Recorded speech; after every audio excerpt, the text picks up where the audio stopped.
আসসালামু আলাইকুম। আজকের রেসিপি হচ্ছে খুদের ভাত। তো খুদের চালের সাথে আমি আলুটাও কুচি, কুচি করে নিয়েছি। তোর সাথে আমি শুকনা মরিচ, পেঁয়াজ আর আমি গরম পানিটা করে নিয়েছি। এখন কড়াইতে আমি তেল দিয়ে দিব। তো আমি শুকনা মরিচটা আগে একটু হালকা করে ভেজে নিব। তো পেঁয়াজ আর তেজপাতা দিয়ে দিয়েছি। এখন দিয়ে দিব লবণ আর আদা রসুনের পেস্ট। ভালো করে ভেজে এখন চালগুলো দিয়ে দিলাম। চালটা আমি একটু ভালো করে ভেজে নেব।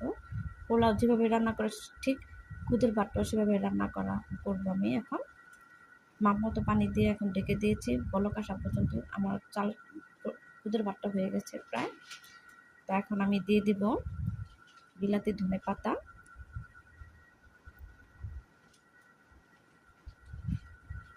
5 মিনিট নাড়াচাড়া করার পর তো এখন আমি দিয়ে দিব সামান্য পরিমাণে একটু ঘিটা দিলে ফ্লেভারটা সুন্দর আসে।